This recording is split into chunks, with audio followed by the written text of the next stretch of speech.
Prepare to have your mind blown. What if I told you that Mount Everest isn't the tallest mountain? Unbelievable, right?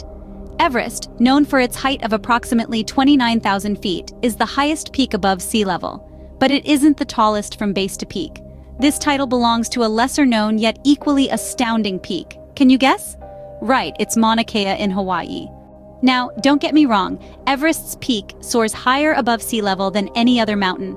Towering majestically over its neighbors, Everest's soaring pinnacle reaches a jaw-dropping 5.5 miles into the sky, dwarfing everything else in comparison. Its base, located on the already elevated terrain of the Tibetan Plateau, is in itself a testament to nature's grandeur. Everest is not only about its height, but also about its location. It's a vast structure, placed beautifully amidst the stark landscape of the region, which is skeletal, barren, yet hauntingly beautiful. The allure of Everest's height, its mystical aura, has been the siren song for mountaineers across the globe for decades.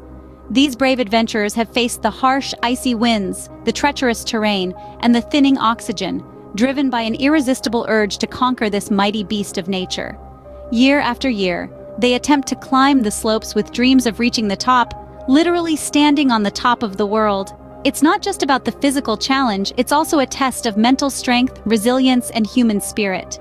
The first successful summit of Everest in May of 1953 by Sir Edmund Hillary and Tenzing Norgay is still celebrated as one of the greatest human achievements.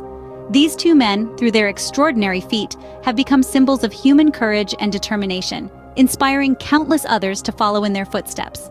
Their story, their triumph over Everest, is not just a mountaineering milestone, but also an iconic moment in human history. This moment is still fresh in our collective memory, a testament to our ability to conquer the seemingly unconquerable. Theirs is a legacy that continues to inspire, to drive us to greater heights. The first successful summit in May of 1953 by Sir Edmund Hillary and Tenzing Norgay is still celebrated as one of the greatest human achievements. But from a different perspective, Everest is just the tip of the iceberg. Sometimes it's not what we can see, but rather what remains unseen that truly encapsulates the majestic, grandiose scale Mother Nature.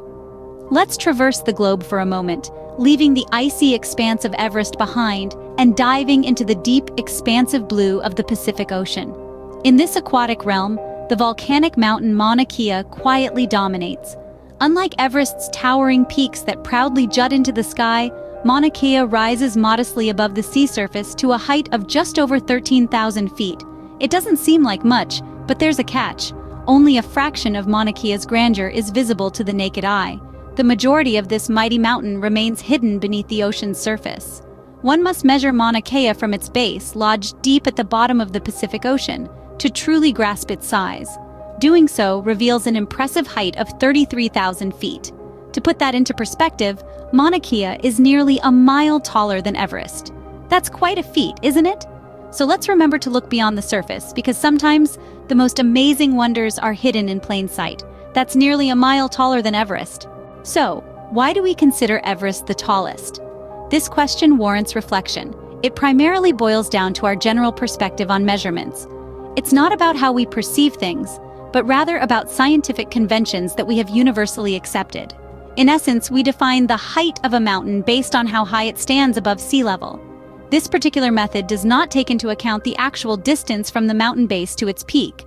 Instead, it focuses on the elevation of the peak in relation to the global sea level. This methodology is what puts Everest in the spot of the highest mountain. However, if we were to measure from base to peak, the results might surprise you. Regardless of that, the existing system makes Everest the highest but not the tallest. It's fascinating how perceptions can shift when you look at things from a different angle, isn't it? This idea is much like looking at a painting. You notice one scene, one perspective, but if you step back and tilt your head, something completely different may catch your eye. It's as if a new world has opened up to you, one that was hidden away, waiting to be discovered. Such is also the case with life. It's a journey filled with complex layers, unexpected turns, and hidden gems. Each experience, each interaction adds a new dimension, a new perspective to our understanding and interpretation of life. It's remarkable, really, how our view of the world can change simply by shifting our perspective. So, remember to always keep an open mind. Be willing to look at things from various angles to challenge your current perceptions. Because as you'll find, Sometimes the most impressive feats, the tallest mountains, are the ones you can't see on the surface. So here's a question for you to ponder. Have you ever stopped to consider the way our understanding of the world is informed by our commonly held beliefs? The beliefs that we adhere to often shape the way we perceive our surroundings. These beliefs are instilled in us by society, by our families, by our education. They become so ingrained that we rarely question them. Yet what if someone presents a different perspective? What if, just for a moment, we step out of our comfort zones and view our beliefs from an entirely new angle? An angle that challenges the status quo. Would we then question the validity of our beliefs? Could it be that our beliefs are more like a set of lenses distorting the true view of the world?